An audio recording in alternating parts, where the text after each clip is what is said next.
Hazrat Abu Qatada radiyallahu anhu states, while coming back from the battle of Khaybar, Allah's Apostle sallallahu alaihi wasallam addressed us saying, "You will journey from noon to night and reach water tomorrow, if Allah Jalla Jalaluhu willed."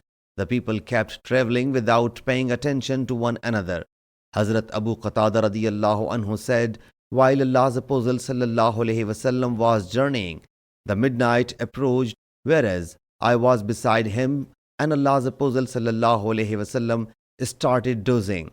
When he sallallahu alaihi wasallam bent from his mount, I supported him without awaking him until he sallallahu alaihi wasallam sat upright on his mount. He sallallahu alaihi wasallam kept proceeding until the night neared its end, and he sallallahu alaihi wasallam again bent from his mount. So I supported him without awaking him until he sallallahu alaihi wasallam sat upright on his mount. He sallallahu alaihi wasallam again continued his journey until the last session of night approached, and he sallallahu alaihi wasallam bent down from his mount comparatively more than the first two times, and he sallallahu alaihi wasallam was about to land on the ground when I supported him.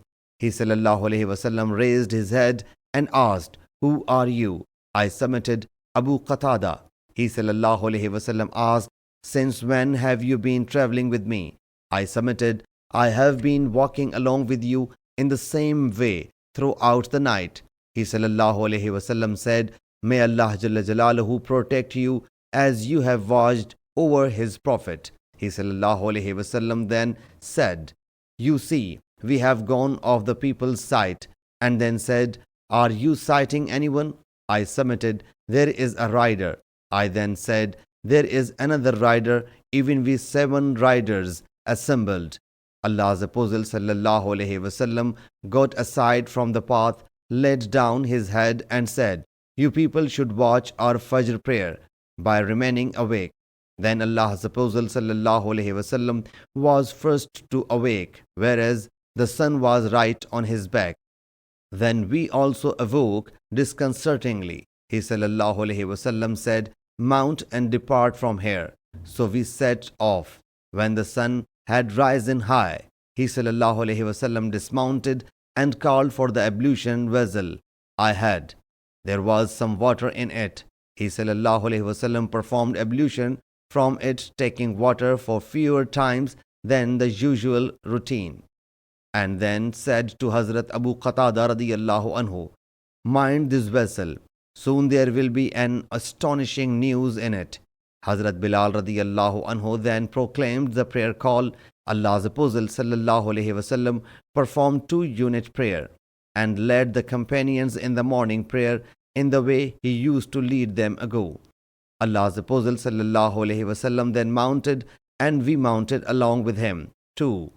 Meanwhile, one of us was whispering with the other, "What will be the expiation of the prayer we have omitted?" Allah's Apostle sallallahu alaihi wasallam whereupon said, "Do not you have the best in the following of mine?" He sallallahu alaihi wasallam then said, "Fault does not lie in sleep. Rather, fault is counted when someone does not perform prayer while awake until the time of the other prayer becomes due. When someone faces this situation, he must perform prayer after awaking, and next day perform the prayer in time." He sallallahu alaihi wasallam then said, "What do you think the people might have done?" Then he himself said, "The people in the morning did not find their Prophet sallallahu alaihi wasallam." Abu Bakr and Umar radiyallahu anhu said, "Allah's Apostle sallallahu alaihi wasallam is behind you. He will not leave you." While the other people said, "Allah's Apostle sallallahu alaihi wasallam is ahead of you." If the people had honored the statement of Abu Bakr and Umar radiyallahu anhu, it would have been better. We then reached those people when the day had advanced and everything got hot. All the people submitted, "O Allah's Apostle sallallahu alaihi wasallam, we are going to perish due to thirst." He sallallahu alaihi wasallam said, "You will not perish." He sallallahu alaihi wasallam then called for the ablution vessel. Then Allah's Apostle sallallahu alaihi wasallam started tipping the water from it. And Hazrat Abu Qatada radiyallahu anhu started serving the people water.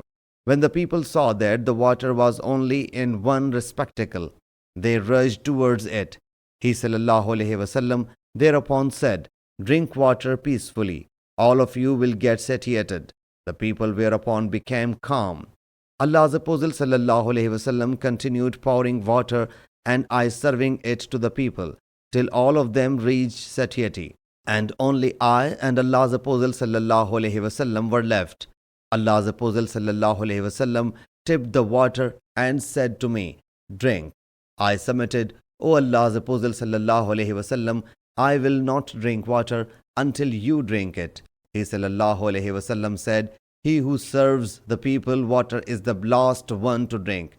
I therefore drank the water and then Allah's Apostle sallallahu alaihi wasallam drank it too. Then all the people comfortably reached a body of water. The reporter says that Hazrat Abdullah bin Rabi'ah said, "I would narrate the same hadith to the people in the Jamia Masjid." Hazrat Imran bin Hussain radiyallahu anhu said, "O young man, think what you are saying, for I was one of the riders of that night." I said, "Then you will be well aware of this hadith." He asked, "Which tribe do you belong to?" I said, "The helpers." He said, "Then you know well your ahadith." When I narrated the complete hadith before the people, Imran bin Hussain whereupon said, "I was also present that night, but I do not think anybody else might have remembered it in the way you have remembered it." Sahih Muslim, Hadith number 1560.